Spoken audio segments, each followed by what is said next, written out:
Honorable Speaker, thank you for this opportunity.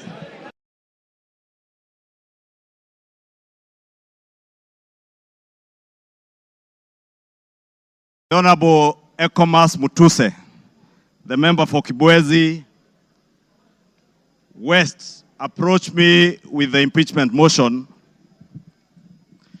Honorable Speaker, I took some time not just to go through the grounds that he had stipulated for the impeachment of the Deputy President, but also to reflect on what Honorable Mutuse was asking me, not just as a member of parliament for Kikuyu and leader of majority party in this house to do, but also took time to reflect and ask the Almighty God to guide me and give me wisdom to do the right thing. Honorable Speaker, I pray to God that the Almighty God may give me wisdom to do that which is right. And not just what is right, Honorable Speaker, but also what is just. Just to the outgoing Deputy President of the Republic of Kenya, but also just, more importantly, just to the people of Kenya who turned out in their numbers in 2022 to vote in a government that they believed would create cohesion and unity and offer them opportunities to excel and prosper as a people. Honorable Speaker, as I prayed for wisdom, I was also conscious that what is right is not always easy. And what is right is not always popular. And being a son of the mountain, representing people of the Mount Kenya region, Honorable Speaker, it was clear to me that what may be popular today may not be right. And that is why I asked God to give me the wisdom to do that what is right, Honorable Speaker. And I am here today to do what is right for the people of Kenya. I am here to do what is right, not just for the people of Mount Kenya. I am here to do what is right for the greater good of the Republic of Kenya, Honorable Speaker. And that is why I rise to support this impeachment motion, Honorable Speaker. Honorable Speaker, having listened to Honorable Mutuse and all the grounds, and having looked at the Constitution, Honorable Speaker, and I would beg for us to look at Article 150 on the removal of a Deputy President, the reasons as to why you may remove a Deputy President from office. The first one is on the ground of physical or mental incapacity to perform the functions of that office. We have no capacity to determine the physical and mental capacity of the Deputy President, Rigathi Gachagua. But on impeachment as a second ground, the first ground is on the ground of a gross violation of a provision of this Constitution or any other law. The question that begs is whether one Rigathi Geoffrey Gachagua has contravened or has grossly violated one provision of our Constitution. And I think the Honorable Ecomas Mutuse was able to demonstrate this morning that Rigathi Gachagua has violated not one, but over 8 provisions of our Constitution, which I agree with the Honorable Mutuse. And for that reason, Rigathi Gachagua ought and must be impeached today. The second ground, Honorable Speaker, is where there are serious reasons. And Senior Counsel Otiende Amolo went to great length this morning to explain what serious, when you believe there are serious reasons that the Deputy President has committed a crime under national or international law.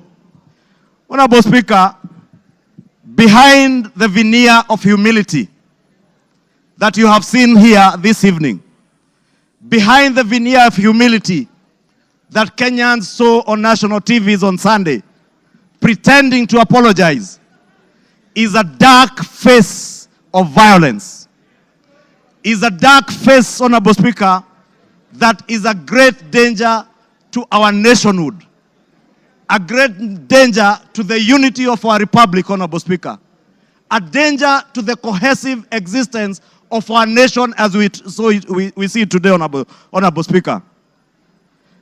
On the first ground, Honorable Speaker, on the remark of serikali ni kampuni,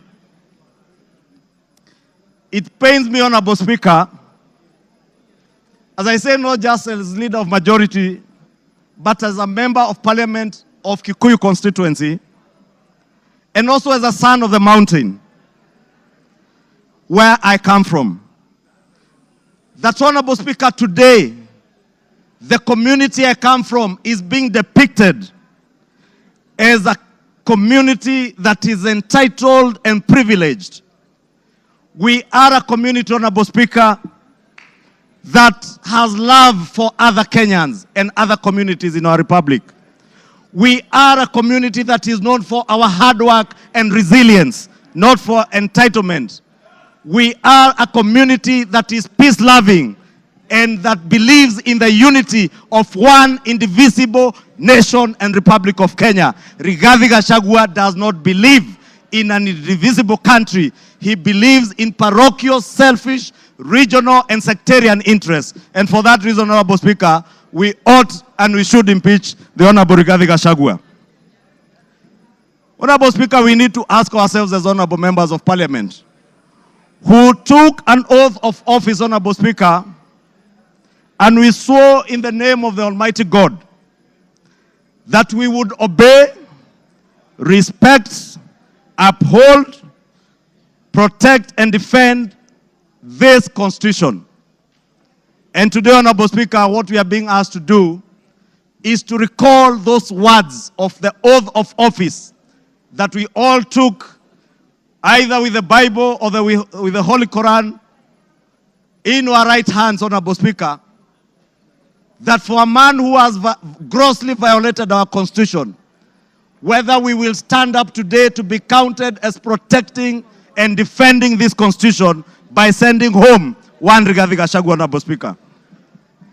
I want to say I rise to the occasion today to do what is right and to reaffirm that oath that I took with the Bible in my right hand, to obey, to defend, and to protect this Constitution that we all swore to defend. And I call upon all of you, honorable members, to defend this Constitution. Honorable members, for Kenyans around the country who watched in disbelief as the Honorable Rigathi Gachagua went to great length, and the Honorable Otiende Amolo told us this morning, if you have to spend 2 hours on national TV to defend corruption and tell the world how you are not corrupt, you are definitely corrupt. Honorable Speaker, the Deputy President with his legal team submitted their defense late at 4 p.m. this afternoon, imagining that we will not have the time to go through this voluminous document. If you go through what Rigathi Gachagua was telling you here, on Olive Garden Hotel, he claims that this hotel was sold by executors to a third party. Honorable Speaker, if you peruse through the documents, the third party that he said to have bought this hotel, Honorable Speaker,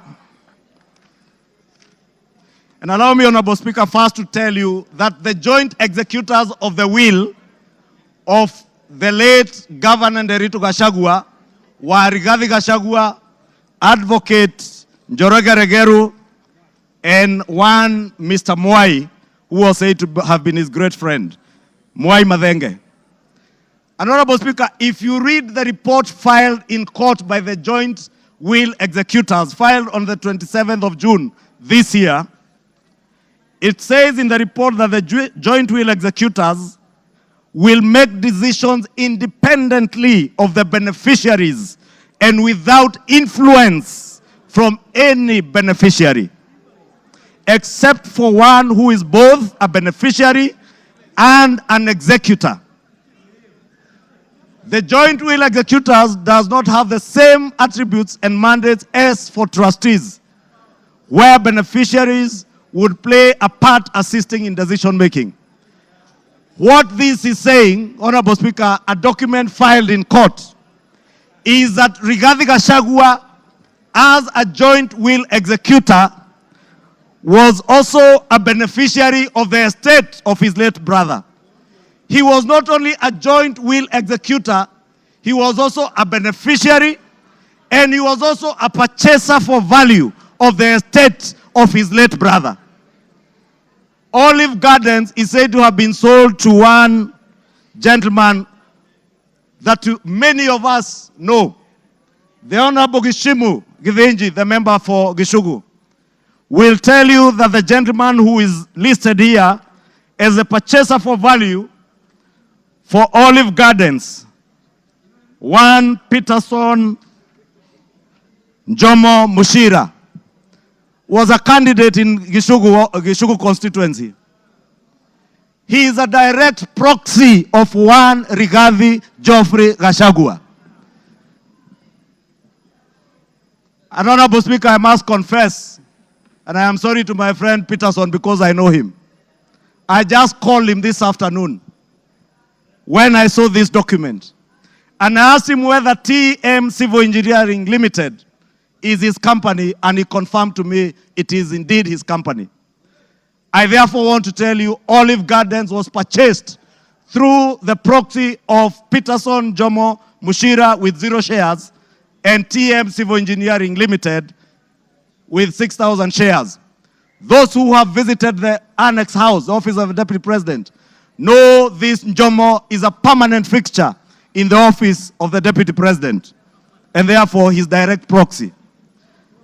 Honorable Speaker, we are also told, Honorable Speaker, that this very hardworking young Kenyans, in the names of Keith Ikino Rigathi and Kevin Gachagua Rigathi, who are listed on the CR12 of the documents that were tabled this afternoon by Rigathi, are shareholders of Vipingo Beach Resort that owns the Vipingo property in Kilifi County, the one the Honorable Chonga was speaking about. Rigathi Gachagua told Kenyans on national TV that this property is still owned by the family and therefore is still part of the estate. Keith Ikino and Kevin Gachagua, his sons, were not joint will executors of the estate of Nderito Gachagua. And the owners who are listed on this CR12 is Keith Ikino Rigathi, Kevin Gachagua Rigathi, and the estate of the deceased James Nderito Gachagua. It is a rather ingenious way of trying to hide behind the estate of his late brother. And how shameful, Honorable Speaker, that the Deputy President of the Republic of Kenya would hide behind the veil of the estate of his late brother to disguise what is outright proceeds of crime, because he is a purchaser of this property, and that is why his 2 sons are listed as directors and shareholders of Vipingo Beach Resort. But he was on national TV telling Kenyans, this is a property that belongs to the family, and we have decided to keep it. This is a House of Records, Honorable Speaker, and it is good we gave the Honorable Rigathi Gachagua an opportunity to be heard so that we can expose his lies in broad daylight or this early in the evening. And I want to tell Kenyans and all of you members, save this country from this dark face, Honorable Speaker, honorable members. Save this country, Honorable Speaker. Honorable Speaker, because of time, I know there was alluding, Honorable Speaker, if you look at the time this company, Vipingo Beach Resort, was formed, it was founded on 5th August 2008. I would guess if Keith Gachagua is 31 years old today, At the time this company was registered, he was only 15 years old or 14 years old. He cannot have been listed as a director. His younger brother must have been 12 or 13. For heaven's sake, Deputy President, give some credit. Honorable Speaker, we also had the issue of shareholding, Honorable Speaker. And we were told that in our coalition agreement, Honorable Speaker, and you are then the leader of Ford Kenya, and you know you never subscribed to shareholding in our coalition agreements within Kenya Kwanza. Anybody who subscribed to the Kenya Kwanza coalition was subscribing not to shares, but to an ideology, a shared ideology, not shareholding, as Rigathi Gachagua wants Kenyans to believe. Honorable Speaker, let me finish by saying, Honorable Speaker, that the mountain is intact. The mountain is intact. The mountain is intact. The mountain is intact. The mountain is named after Kenya because it belongs to all the people of Kenya. We must end ethnic balkanization.